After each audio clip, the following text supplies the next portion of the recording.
Hello, kia ora, and welcome to the Creative Matters podcast, where we have inspiring conversations with artists from Aotearoa, New Zealand. I'm your host, Mandy Jakic.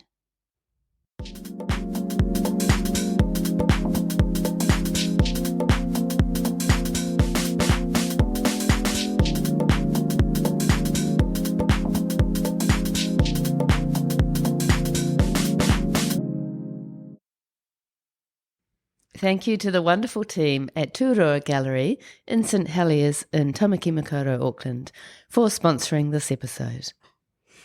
Kia ora, thank you so much for being here with me today. I'm sorry, I have a very croaky cold and sounding not the best, but bear with me. This is just for the intro, and then the bulk of the episode is before the cold. So sorry about that. And I hope you enjoy this episode. I'm speaking with Agate Rubene. She's also known as Restless and Infectious. Agate is an artist and illustrator with a background in fashion and graphic design. She is from Latvia and now lives in Wānaka in the South Island of New Zealand. Agate's work focuses on people and their actions, capturing emotions and feelings. She is inspired by the people around her, human interactions, and patterns in nature. Agate loves using bright, flat colours to create her own alternative realities, where feminine themes take centre stage. It was such a pleasure meeting Agate, and I found it super inspiring to hear such a positive story of someone who has settled in New Zealand from Eastern Europe and is making her life as an artist here. Agate talks about how she came to live in New Zealand from Latvia and how both her homeland and her background in fashion influences her work. She shares how successful her initial approaches to galleries were, her first exhibition at Art in the Park art show in Auckland, and how her knowledge and experience in graphic design has helped her so much with managing her art practice. We chat about her illustration work, mostly with breweries, and how that connects and fits with her fine art practice. Agate reflects on working as an artist in Aotearoa, how she feels she would never have been an artist if she'd stayed in Latvia, and how painting brings her calmness and is so good for her well-being. Good morning, Agate in Latvia. Morning, Mandy. How are you? I'm very well, thank you. You look radiant. You look like you've been in the sun in Latvian summer. You've hardly got any clothes on, and you've told me it's a beautiful morning. I'm all rugged up in the cold in New Zealand. It's amazing to be able to speak like this across the world. So a very big warm welcome to the podcast. Thank you so much for being my guest. Thanks so much for having me, Mandy. And I love Creative Matters. I listen to your podcast often when I paint. And I actually wanted to say, thank you so much for what you're doing, creating this sort of library with all, New Zealand artists, creatives. I think it's amazing, and and it will be so interesting for all of us to listen to these conversations, 10, 20, 30 years later, and, listen to what has changed, what it was like, when we recorded. And no, thank you. That's really kind of you to say. And yeah, I'm hoping that it will become sort of a lovely documentation of New Zealand's social history in some ways. So as I was saying, you're in Latvia. You are Latvian, and yes, you are based in Wānaka in the South Island of New Zealand once when you're here. So you've returned for a holiday, is that right? yes, yeah. My daughter will be turning 2 end of October, and this is her first time in Latvia, and also the chance for us to travel here. And it's just so nice having family time, spending time here. But summer is amazing, and it's very interesting. Like, I worked on new collection, new series of paintings, and it was all very floral, very bright. And now I'm in Latvia and I'm surrounded by all these florals and it's so interesting and I can see I don't know if that makes sense because like it wasn't inspired necessarily, but it's just kind of very relates to where I am now. Yeah. And it's so beautiful. And I this time I just kind of came to realize how much of like who I am and why I do and the way I work is because of my upbringing and because where I'm from. And it does feel very like two different worlds, Latvia in New Zealand, and here I am in summer, and New Zealand in winter, and it's so like each of the places is so different, and but I do see them. My parents ask me like, "Where's my home now? Is my home New Zealand or is my home Latvia?" And I think I have two homes, and Latvia always will be my home, and New Zealand is also home. And I think people can have more than one home. Yeah, that feels Mm. your place. Yeah. Yeah, yeah, I agree. Well, that's so lovely. So I did have to look up exactly where Latvia is between Estonia and Lithuania. Uh, Yeah. it's a country I have not been to, and it's probably not a country that many New Zealanders get to, I guess. So, can you just tell us a little bit about your homeland, and then perhaps Yeah. tell us about what kind of child you were? I usually kind of in when you meet someone and people in New Zealand are like, where you from? And I am ready to like, tell the story like where it is.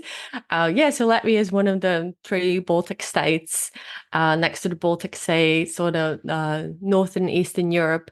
Yeah, I grew up in Latvia and oldest child of three and born 1990. My parents were 23 and 24. But it's funny, like my mum says that for that time, it was just a time when people had their kids young and like 18, 19. And she said 23 was already considered like somewhat old, which I find so funny. But and uh and she which really ties together she was studying painting at Art Academy of Latvia and then she was pregnant with me and she graduated when I was already born and we all lived together in this little two-bedroom apartment with my grandparents. I actually visited them last night. They're still in the same apartment, and I always think like, wow, how do we live in this tiny place? Because my grandfather and grandmother they were in one room. And my mom and dad and me, and later my brother, who's 18 months younger, we lived in the other room. But that was just how people lived. Yeah, it was how it was back then. And as a kid, you just you don't know any better, and you're happy with um, where you are. Mm. And But quite lovely to grow up with that extended family. yeah, I think it was getting too small, and when my parents had the opportunity, then we moved out of the city because I think they always craved being more in nature. And also with children, I can see how it is nicer to be outside of the city. Um, so we moved when we were young, and I grew up 20 kilometers outside of city, near the forest, near the lake, near the river. So there was lots to do, but we were kind of left to ourselves. And I was very, very shy as a kid. Um, but because mom later, when we were kids, mom found started working as an art school teacher, and she's still an art school teacher, and she is the reason why I'm an artist and why and I was the kid who was always sitting and drawing and painting and I always knew that will be in a creative field, and this is what I'm gonna do. And that's always been my happy, safe place. And so it was pretty clear from the age of I don't know, 3 2 that that this is what I'm going to do. Yeah. Really? Oh, that's so Yeah. beautiful. And isn't it lovely to have that creativity and that love of creating passed on by your mum? Yeah. I remember, yeah, she took us to her work, 2 little kids, and yeah, and she was working, and I was sitting and drawing. My brother was playing with cars and running around.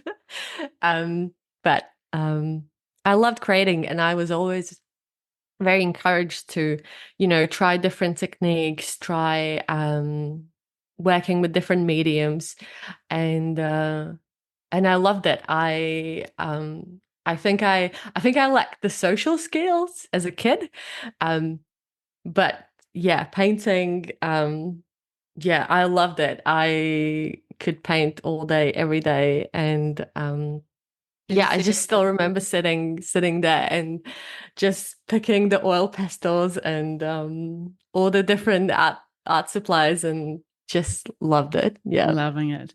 Did you see it as a little bit of an escape as a shy child? I think so, yeah. I think I wanted to socialize and I wanted to make friends. I think I didn't really know how. So I was like, okay, I'm just gonna kind of, creating my own worlds on paper. And I think in a sense I still do that. Um, yeah, but I'm better at my social skills now, yeah. And at high school art, were you starting to kind of really hone your skills and sort of develop some sort of personal style? I actually had this conversation with my dad the other day, and he told me that he read somewhere that Latvia has one of the best and most affordable art and music education, um, because it's a very common after school activity. When you go to art and music school is usually under the same roof. And because my mum was a teacher there, I um I did that for years. I did that all the way through high school.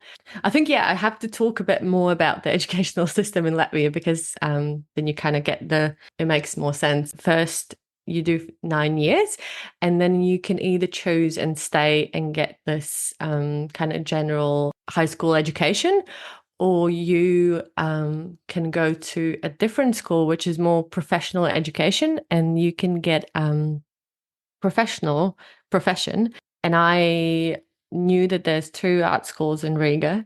Um, so there is Riga Design and Art School, and I just knew that this is the school I want to go to.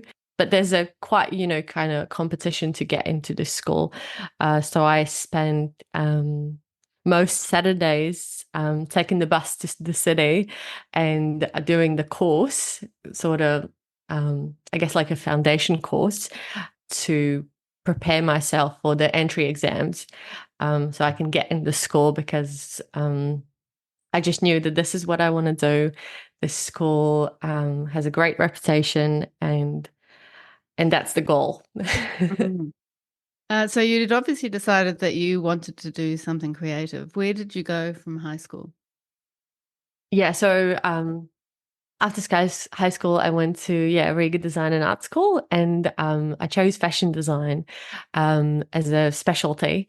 And after that, school really changed the way I think and think about stuff, and it was amazing. And after 4 years, I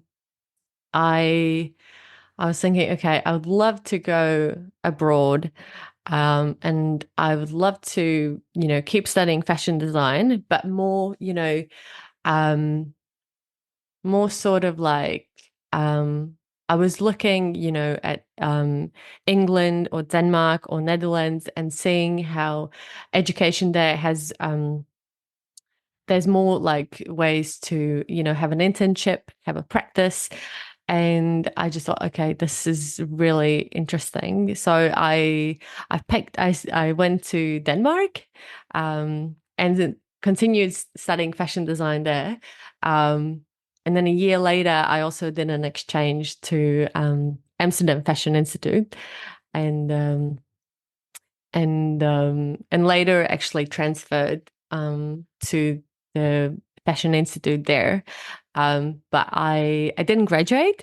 I sort of I think just one morning I woke up and I thought, okay, I have studied for 4 years as a high school, and then 3 years, and I think I have enough skill set that but I didn't really know what to do with that. So I went back to Latvia and I fell into graphic design, and worked in a TV station as a graphic designer, which was really fast-paced job, but with a lot of, young people in their 20s and 30s. And but yeah, I sort of had this feeling that I want to do more travel, and then a working holiday to New Zealand became, it was more popular. It was I heard some people doing that, and I thought like, wow, what an adventure. Um, and my dad went to New Zealand actually, um 4 years before I decided to come to New Zealand, and traveled around, came back very inspired, very, if you should go to New Zealand, and it's amazing country, and you're young and you can do this working holiday. Yeah, so Mm. I went on an adventure. Wow, that was so interesting. I was wondering how you got to little old New Zealand down in the South Pacific, and I guess that's where you met your husband in that period. Yes, yeah, I am very glad that I met him when I was 8 months in. So I had my time to, do solo travel, meet other travelers, and see the country. And yeah, and then I met him in Wānaka, where I spent most of the time from my working holiday. And he was there down for ski season, and but then the ski season finished, and we moved up to Auckland. Yeah. Aha. Wow. That's amazing. And at that point were you thinking this is going to be my home. I'm going to settle here. No, I think I was, as being quite like, I had the feeling that I would like to stay in New Zealand a bit longer. I don't think I was really thinking long term. I think it was a little bit impulsive, but also I just had the gut feeling that, being here feels really right. I like this guy, and and let's see, let's move to the big city. There's and yeah, and then I started freelancing, and yeah, kind of, started to make my way into yeah, into graphic design, working with different New Zealand brands. Yeah. Yeah, that's incredible, isn't it? What a lovely story. And you found yourself there. So what year did you come here? 2016. Okay, so you've been here for 8 years. Yes. Yeah. Yeah. Yeah. It will be. Yeah. I think, yeah, it will be 8 years in November. Yeah. Wow. And it just, it astounds me, people like you who are bilingual, you speak Latvian and English so beautifully. I guess it is something that's not that unusual from parts of Europe, most parts of Europe, but for New Zealanders, it's quite rare to have, more than one language. And Yeah. it's so amazing. I've got so much admiration for you. And as you say, you're in Latvia, you're speaking.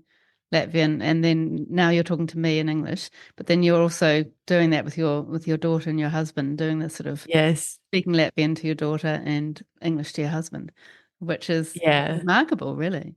Yeah. It is. Yeah. When we're in New Zealand, I try and only speak Latvian to my daughter, and it is this constant switching between Latvian and English. But I think it's very important to me that she speaks Latvian and she knows the culture, and so this time is very precious, yeah, Mm. for me Yeah, and for her, and yeah, and I always loved. I think it's so great, when you um, yeah, in Europe, it's so common. Everyone speaks two, three, four languages, and yeah, yeah. yeah. And you were a graphic designer in New Zealand for a little while, but then you obviously found your art practice. So you basically at the moment you think of yourself, well, you're a full-time practicing artist. You call yourself an artist, but you're also an illustrator. So do you see those as kind of intertwined, or are they quite separate in your practice? I see them as very intertwined. Um, I think, um, if I want to be a full-time artist, it is very important to me that for one, diversify my income streams, and two, I think I like putting my fingers in a lot of pies, and I love painting, but the my background with graphic design and fashion illustration, that is a massive influence in my painting work. And I think when I talk to clients and tell them about my work and why I do the work that I do, I have to talk about what I've done in the past, because everything that I've done in the past informs my current work.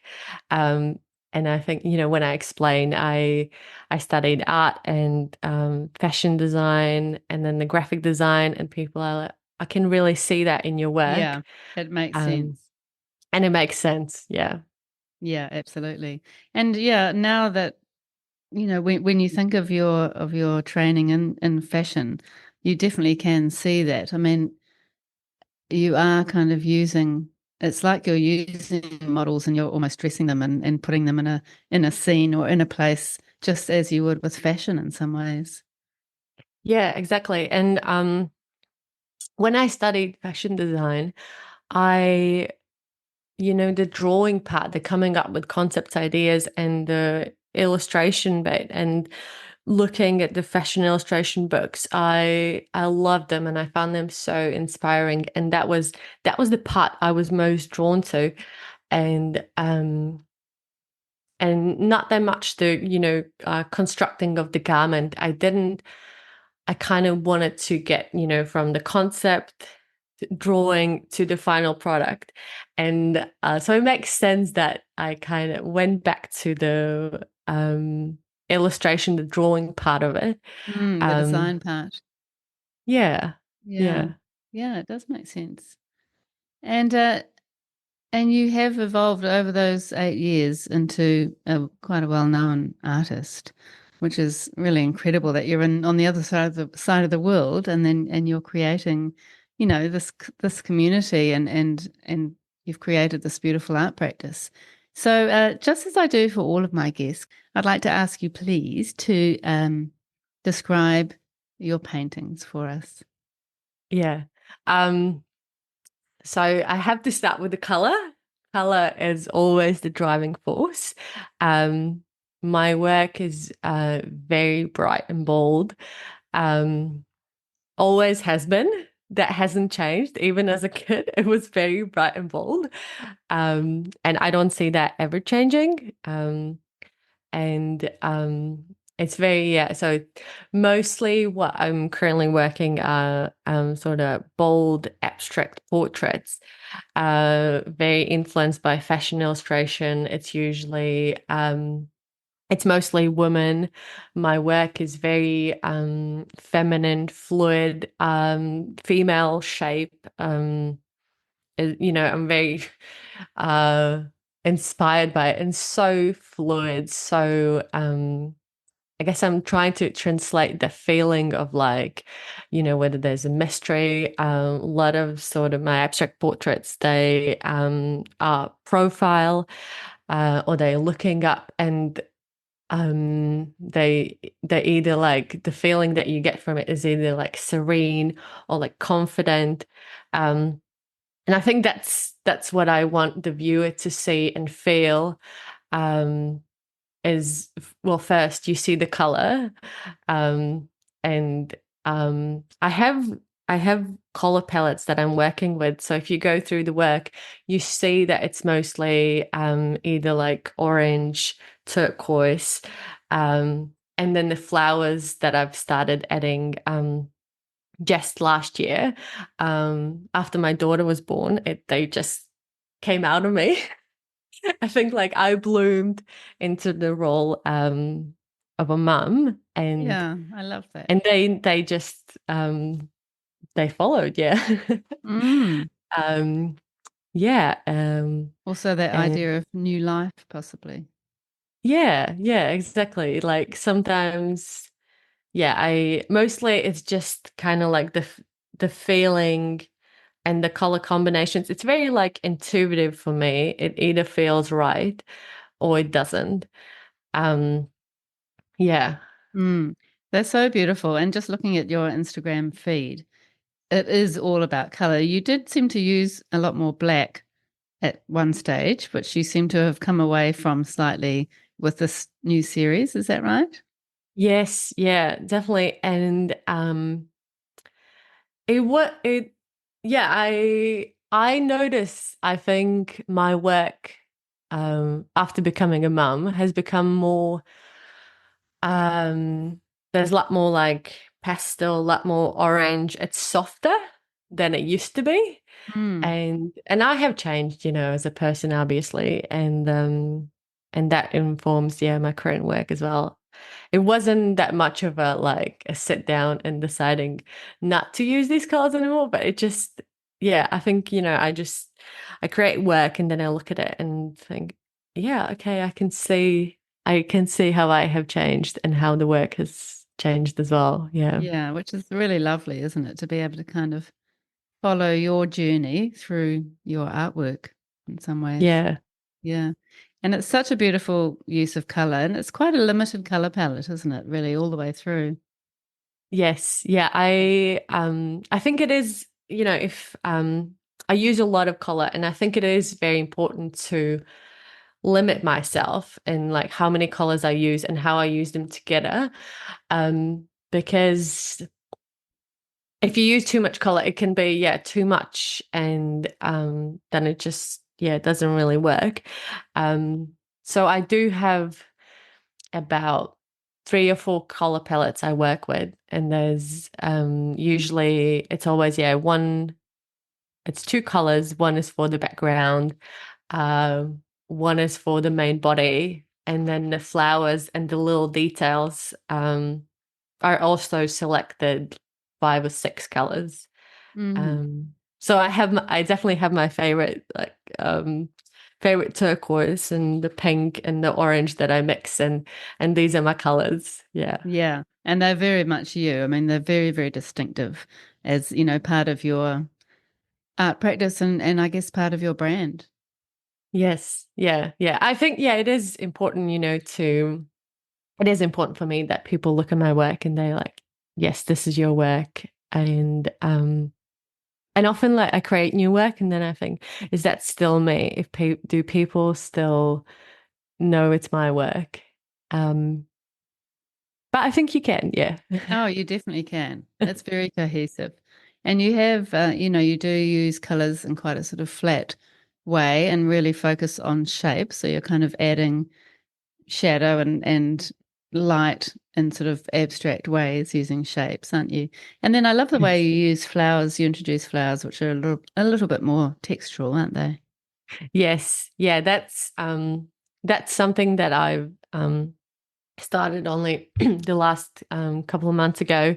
Um yeah, like adding that texture, and I think it really brings, it's yeah, it's just kind of like the next step in my practice and evolving and adding a bit more texture, adding so they kind of come out of the paintings. Um yeah. Hmm.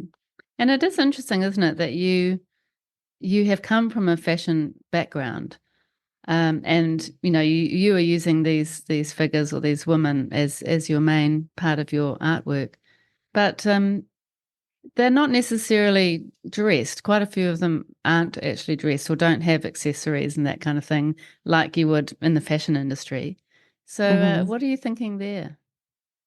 Um I always been really drawn to faces. Um and I remember in art school, how the teacher like explained to us, when you're drawing a face, you don't look at the person. Here's the eyes and the nose. You look at the nose is like a triangle, and you just look at these shapes. And I think I really have taken that to my practice of basically just using few shapes, and taking everything else away, and just maybe using single line to indicate that that's those are the lips, or that's the nose. And yeah, just very few details. And so you and also, um in some of my works, I use the negative space for background to sort of like just these fluid, shaped waves that would indicate, let's say, the hair. Or yeah, I think, less, there's so much color, then I feel like the main characters have to be very simple, for, I think it also really comes from my graphic design background as well, that those Yeah. those flat shapes and, just a few colors, and yeah, it's all tied together. It's so beautiful, and they feel almost like they almost have a feel of still life drawings. They've got that sort of fluidity and beautiful form and really sort of gentle line, but then you've Yeah. got that sort of that tension with the really strong color. So it's a really, really lovely mix. I love them. They're really beautiful. And you seem to really love that turquoise for your background, especially for this latest series. Yes, Yeah. I do. I feel like it's also part of it is, I remember doing my first art show, and I had a conversation with this woman, and she said how, um, New Zealanders love water and ocean, and I feel, yeah, most people are very drawn to the turquoise, to the ultramarine that I use, the blues, um, and so it is also like, I think, this is just really gonna talk to, my collectors, and that's what I've done in the past. And because it is, creating new collection, I always look at what I've done in the past, what works I've done, what has worked, what has where I received the good feedback, and I take that into my work that I create. And I do really, yeah, feel that blue. And yeah, I think it's a feeling thing. Um, yeah. Yeah. And it probably is kind of representing, the fact that you're painting in New Zealand, possibly. But Yes. I find it very interesting because New Zealanders are traditionally a little bit afraid of color at times, not necessarily through artwork, but especially in the way they dress. Look at me with the dark blue Yeah. jumper on next to your bright orangey red, gorgeous singlet. But I wonder if if New Zealanders or you found New Zealanders are also a little bit scared of very brightly colored artwork. Yeah. Sometimes, yeah. I have a story actually, doing yeah, my first big art show. Didn't know what I'm really doing, didn't know how my work will be received, because like I've never exhibited in New Zealand before. And I did get a lot of comments that oh, New Zealanders don't like the color. Um, and I was like, oh, I don't know. Am I in the right place? Um, how am I going to be received? But um, but they just need people just need to see more color, and I think I really, the same art shows, I can tell who is my customer, who's my person, the people that love color, the kind of they see my work and I can see the smile on their face. Mm. And I think, like, looking back, like, from 4 years ago when I started to now, I think there's so much more color. And yeah, people are really opening up to color. And I think we all need more color in our lives. And I do believe in color therapy, and how and I need it for myself as well. I need the color. Yeah, I can't do gray. I can never do No, gray. that's so interesting. And if you look at the painting behind me, which probably many people have seen in my studio, it's pretty much the colors that you use, isn't it? Yeah. A combination of Yeah. those really bright colors. Yeah, exactly. Yeah, there's Mm. orange and pink and turquoise. Yeah, Yeah, which beautiful. is pretty cool, isn't it? I didn't put it there especially, but it's a nice tie-in with what you do. And yeah, I think that sometimes New Zealanders can see artwork in a different sense in some ways. It may not be how they dress, but they can still really be drawn to color through art, or wanting color on their walls in their homes. So we Yeah. we kind of skipped a little bit over you actually becoming a full-time artist in New Zealand. Mm. How did you get to that point, if we could just go back a little bit? Yeah. So it was 2020. Um, I finished the contract, and we were right in the lockdown, and I had to figure out, what am I doing next? I was honestly just trying all the different things, landing full-time graphic design job, or doing freelance, or doing illustration work and drawing. And my thinking was, I am just gonna try all the things, and whatever works out first, I'll go with that. Um, and it was a bit of a low point in my life, because I don't think 2020 was easy for anyone. And I was a bit of I was kind of like waiting for the residency come through, and then it was taking a long time. So there were a lot of, like, personal things that I was going through, a lot of stuff happening. But I started drawing again. One of my favorite works I did in 2020, when I was feeling very, very low. But there was a lot of color, and I needed to do it. And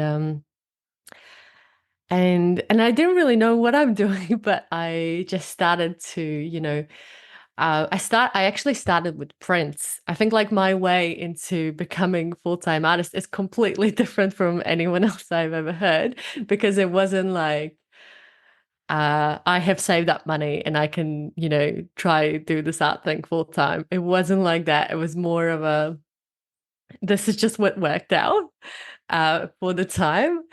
And yeah, so I started with prints. And I started, just researching galleries, artists in New Zealand, what's happening. And I started approaching galleries, just emailing them. And actually, yeah, Flagstaff Gallery and Turo Gallery were one of the first galleries that I reached out to. And they both came back to me, and they liked the work.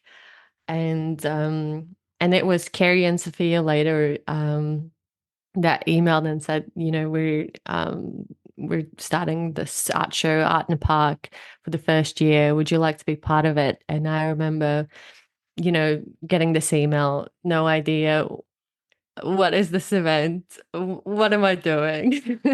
And just like talking to my partner, and he's like, yeah, I think this, this would be a cool thing to do. And now I was thinking, okay, well, I should paint. I should go back to painting instead of only do sort of digital art, Mm. illustration work. And so did And your galleries, did they take you on board just from the digital print works? Flagstaff Gallery that yes, yeah, I only Wow, had prints with them. that's And amazing. I realized, yeah, that I was just, at the right time, at the right place, that, Carrie and Sophia came, to see my work and then invite me to Art in the Park. And that was my first art show, first exhibition. And Wow. That is yeah. incredible, really, isn't it? That you had such a good response when you just started painting. You must have been thrilled.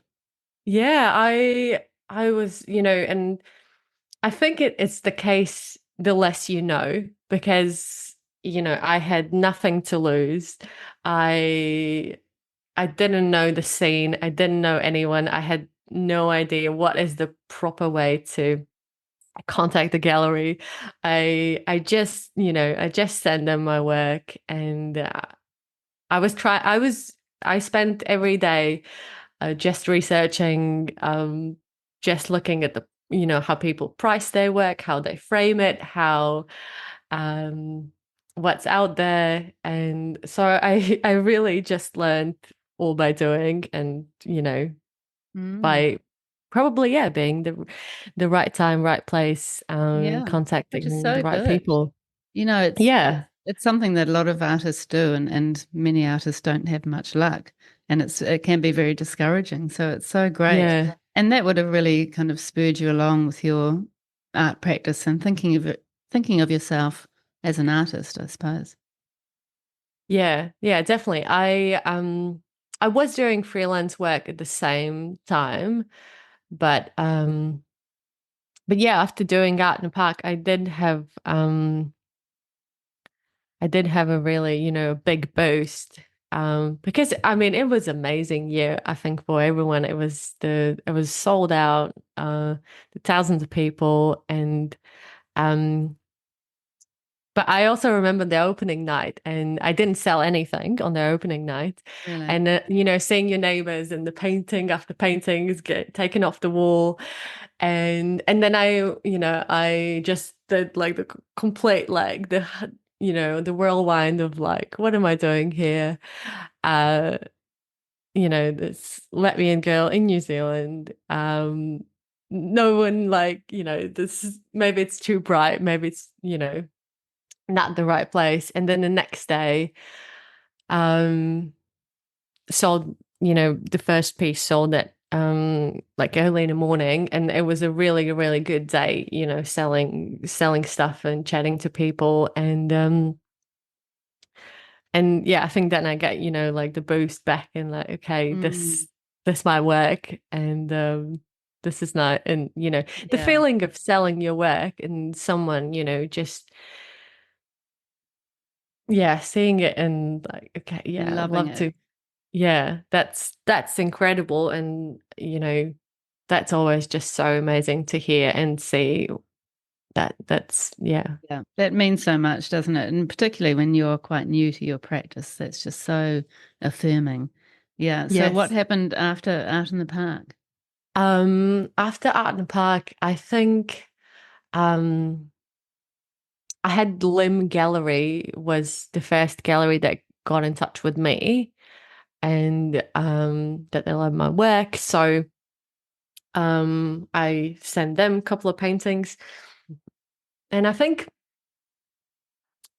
yeah, I was getting in touch with more galleries and saying, where else can I sell my work, while also freelancing. And and I did do kind of, the combination of freelance work and the painting up until we moved down to Wānaka.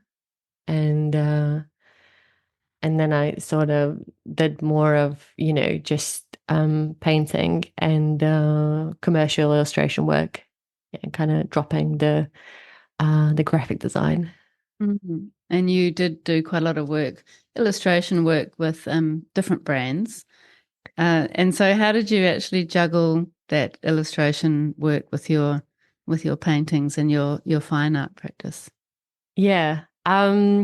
So I do most of the illustration work now is with breweries. I think yeah, it's very interesting. Like I think it translates very well onto packaging. Um, and and I think it is very important for me that that I appeal to different audiences. And because paintings, that is a luxury good, and but having your work on the beer can, that appeals to a different audience. There's a different price point, and I love that fact. And I there's a lot more illustration work that I would love to do. um and and it is more of, like sort of commission based, that they get in touch with me that there's a new project that I would be a good fit for. Yeah. Um, yeah. And you're for some of those breweries or some of those, IPA brands and that kind of thing, they're actually they look like your paintings on a can, basically. It's not like you're coming up with something totally different. You're still using women often and a very similar style and similar use of color, which is amazing that you can actually kind of translate your art practice through into your illustration practice. Is that, I guess that Yeah. doesn't happen every time, but that is so lovely to be able to, as you say, reach a different audience with the similar style of your work. Yeah. Yeah. Yeah, it is important to me that I'm not only, kind of limiting myself to let's say only painting. And yeah, there's lots of things that I would want to do. There's more like, creating sort of like a experience, and I don't know, maybe doing something in sculpture. There's yeah, there's so many things that I'd love to do. I think, I had this plan that I will sit down and make a plan while I'm in Latvia, but that hasn't really worked out for me. Got too many people to catch up with, I imagine. Yeah. Yeah. But Yeah. I feel like you're just at the beginning of your career and you've got so much that you could achieve. You've just got the world in front of you, which is pretty exciting, isn't it, to be in that position. So I imagine that your illustration work informs your art practice and your art practice informs your illustration work, which is a really lovely Yes. combination. Yeah, exactly. And I think, like it all relates to each other, and again, it is, kind of the graphic design, and I know how to do all the technical things and how to prepare like all the print files, and um so I think I'm very happy that I sort of went into kind of the graphic design. My thinking was like it's more practical, and but really I was also building the skill set for myself, because it is so important, as an artist. The painting part, I would say, only takes up 40% of my time, and the rest is admin. There's loads of photography, editing, uh, and it is very good that I can do most of those things myself. Yeah. Um, yeah, Yeah, absolutely. That must be so handy for you. And then you yeah. also have to be, your marketing person. So you seem to have a really good presence on social media, but I have read a couple of your posts where you're kind of over it. So what's your attitude to Instagram and Facebook possibly? Yeah. Lately it does feel a lot. And I think the whole landscape has changed a lot, and I am kind of in a place where I would love for someone else to help me with that. And I have actually just started working with someone to help me more with like the advertising part of um, and yeah, kind of help me with selling myself and selling my work. Because, having a toddler like takes up a lot of time and I have been thinking that it's, I'm at the point in my life where I rather work with someone who's professional in the field rather than spend time trying to figure out make a lot of mistakes and maybe not get the results. I think it and I would love to get a business mentor as well. I am looking into that because yeah, being an artist is a lonely profession, and I'm often, just by myself, trying to figure out what's the right thing to do and how to grow my business. And it's very easy to get overwhelmed or not to focus on the things I should focus on. So, can we hear a little bit about your actual painting process? How you come up with the ideas for your work, and what you're responding to with the woman that you actually are painting at the moment, and then how you actually make a painting. hmm Yeah, so I've actually and have created a sort of systematic approach to how I work. So yeah, the portraits. Um, I always look what I've done in before. I look through my library of, work I've created in the past, and then I look for I have saved my color palettes. I do the sketching part. Most of it is actually on my iPad, and I think it really comes from the background in graphic design and illustration work. And I found it really quick and easy um, because I have saved my, let's say, 3 or 4 palettes. Um, and I look through the work I've done in the past. Um, and often for the gesture paintings or for the portraits, I might take a reference photo myself.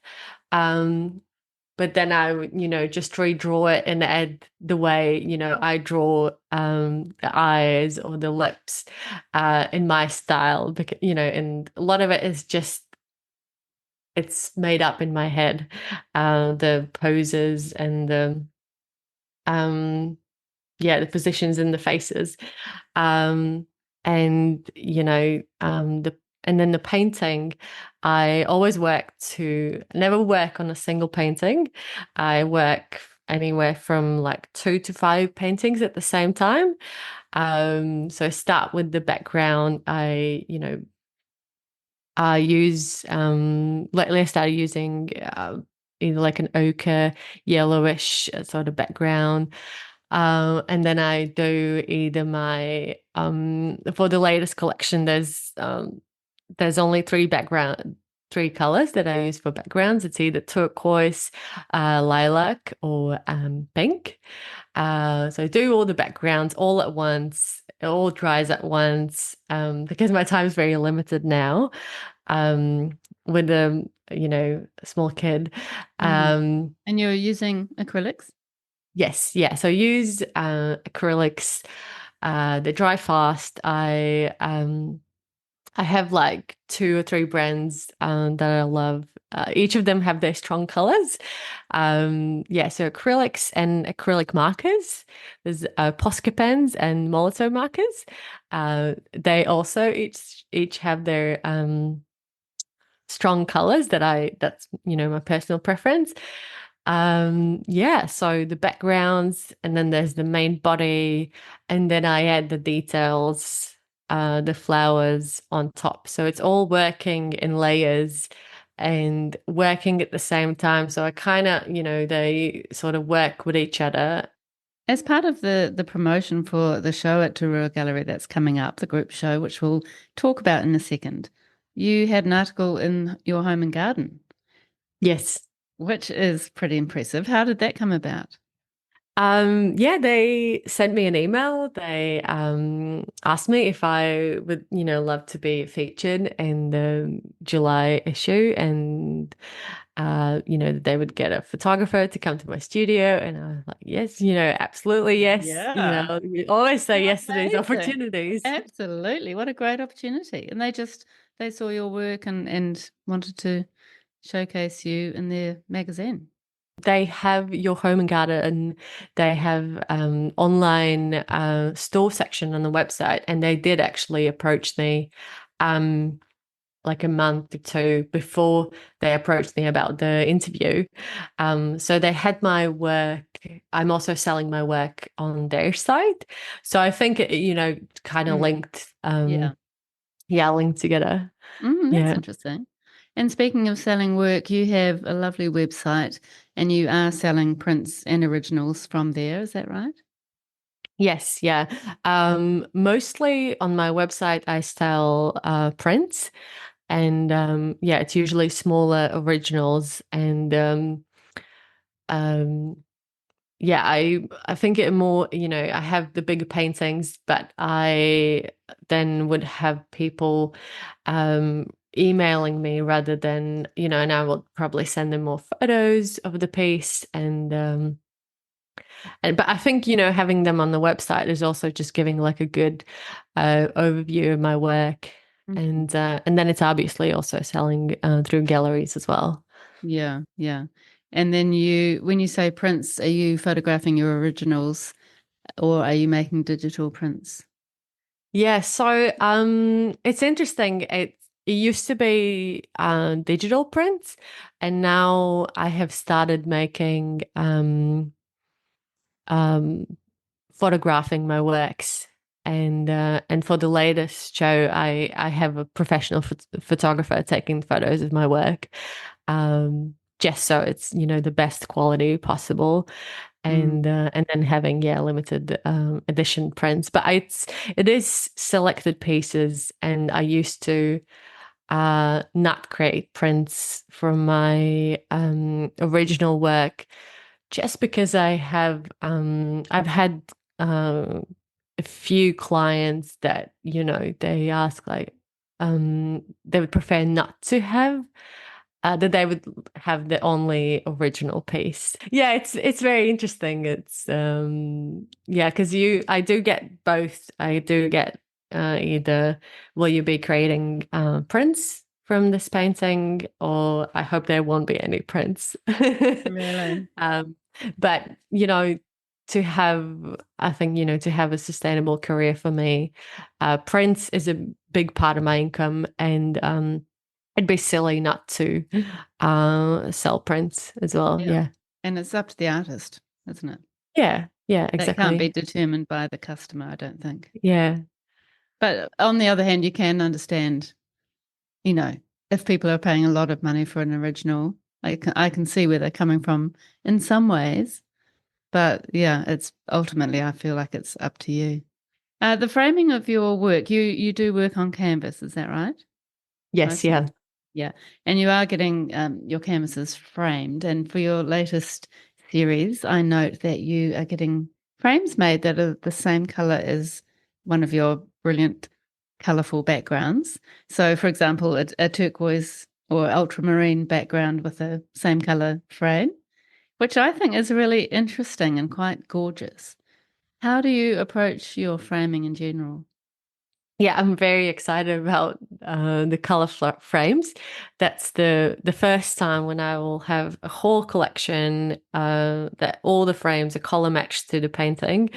I used to have my husband was doing all my framing in timber frames, but now starting the new work where I have incorporated flowers, it I felt like.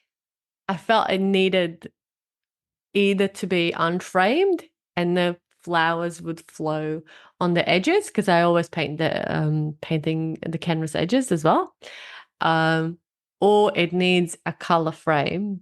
It was just, a feeling. Um, and I yeah, so I trialed a couple of paintings where I just spray painted the timber frames pink, and I got a really good response, and I loved the way it looked. And so for the new collection, we had a chat with Liz, and we thought, yes, it would be amazing to, try it out. And I'll be very excited to see, what people think about the frames. Yeah. And but I think it real like the good frame can really, bring the painting out. Um Framing, yeah, is definitely, yeah, important part for me. Yeah. And it's an important part of the feel of the artwork, isn't it, really? It's Yeah. the final touch. So that just brings us on nicely to speaking about your group show that's coming up. It's called Contemporary Creations of Colour, and that's going to be at Turua Gallery, which is in St Heliers in Tamaki Makaurau, Auckland. It's a really exciting show with Sam Leach and Frankie Meaden, and obviously everybody is thinking about colour in a big way. And I am speaking, or I've spoken actually with Frankie briefly, and I am also speaking with Sam Leach next week.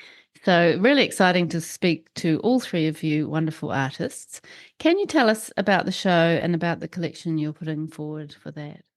Yeah, I'll be exhibiting with Sam and Frankie. I think I'm so excited about the show. I think all three of us, the color, I think is just gonna be I have like butterflies in my stomach thinking about it, because I think it's gonna be explosion of color.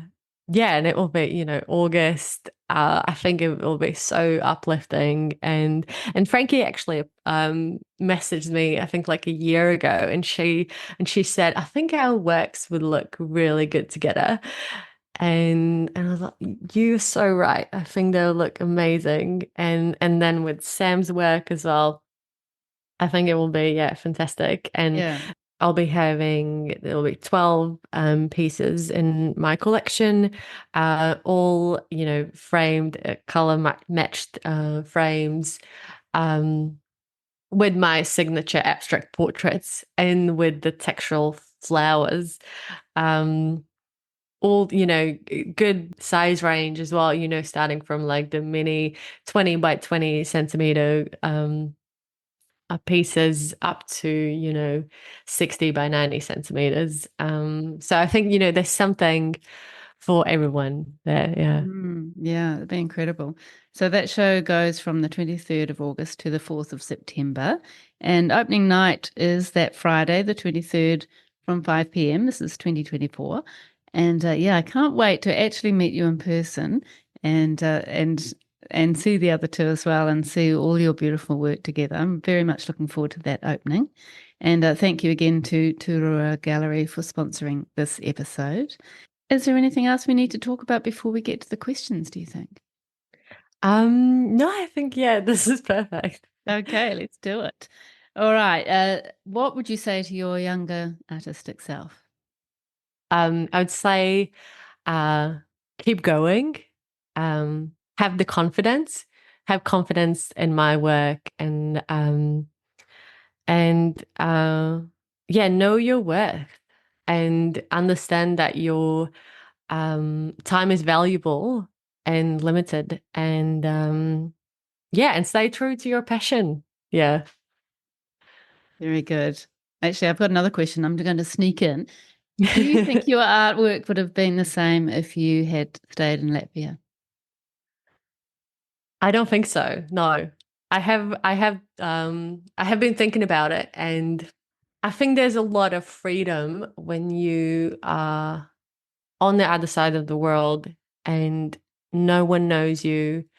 Um, you have nothing to lose, and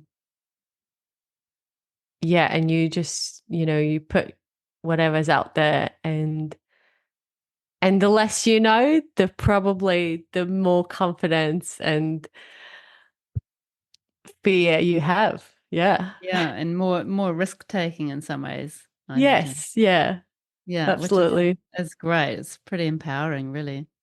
Yeah. Yeah. And what would you say is the biggest challenge for you as an artist? Um, I think the inconsistent income, especially during the current economic downturn is a big one.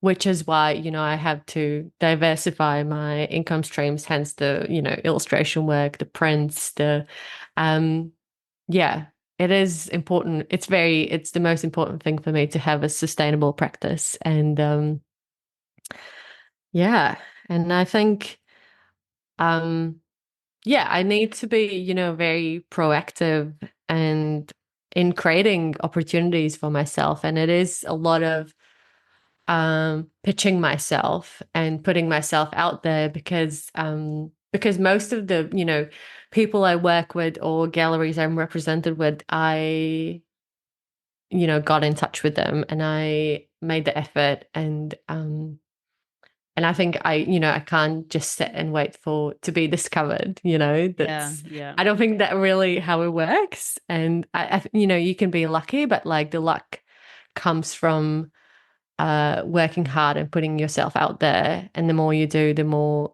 luck you attract. Yeah. Yeah. So it may not actually be luck. Maybe more like work. The more you work, the more you strive for things, that's when the opportunities come about, I believe. Yeah. Yeah. And take risks, as you said. Yeah. Yeah. And why do you think you make the kind of work that you're making? I think it's in me, it's part of me. I love the color and I have to, express myself what's inside me. And I think people resonate with that. And I think that we do need more color. And I can see how it uplifts me and it's kind of therapy for myself. And and I think, it might help someone else as well. Yeah. Yeah. Yeah, I think so. And just speaking about your figurative portraits, and some of them do seem to be self-portraits, as you mentioned, or start off as Mm. self-portraits. Are you thinking about particular people at all, or are you just more thinking about the pose and the form? I think about the feeling that I would like that painting to portray. I think a lot of it is creating these very confident, very serene looking women that I think that I need that confidence for myself and for I think other women need that confidence as well. So I think partially I do it for myself to have more confidence. What a great way to kind of work on yourself through the work that you're making. Yeah. Yeah. Do you see it like that? Yeah, I Which do. is so cool. And it's probably really good for your well-being at the same time. Yeah, it is because I had this conversation with my husband actually recently that he asked like because I am quite emotional and I do get I can get really nervous and very stressed about a lot of things. And he asked me, "Well, do you ever feel really stressed when you paint?" And I said, "No, never. I feel happy or I calm myself." And so it is, yeah, it is for me. Yeah. Mm, yeah, that's so beautiful. Thank you for sharing that. And lastly, another random question, which I didn't warn you about, but where do you see yourself in the next 5 to 10 years? Yeah, having sustainable, successful practice, um, which to me means having consistent income, working on the projects and working with people, companies that, our values align. And there's a lot of things that I would love to do. Love to, having a beautiful, big, sunny studio. Um, but yeah, I'd love to contribute more to, um, you know, artistic community, whether that would be workshops or mentoring. Yeah, sort of do be part of a community. Yeah. Yeah, I'm sure you will be. Well, it's been an absolute joy to meet you, AG. You told me I could call you AG, which does feel slightly easier than Yes. Agate. Is that very good? Is that a good Yes, pronunciation that of was your good. name? Yeah. Okay, cool. Thanks, Mandy. But yeah, it's been so lovely to meet you. Thank you very, very much for being on the podcast. I think that you exude the color that your artworks exude, and it's been such a pleasure meeting you. Thank you so much. Well, thanks so much, Mandy. It was an amazing morning for me, and it's only 8:30 in the morning now, and I have a whole day ahead of me, and I feel very I've done something amazing already this morning, so it's going to be an awesome day. That's So so thank you for good. that. Oh, you're welcome. And you'll probably go off to the beach now and have a swim and do something gorgeous in the Latvian sun. So, yeah, have a fantastic day. And I look forward to meeting you at the show at Turua Gallery. Thanks, Mandy.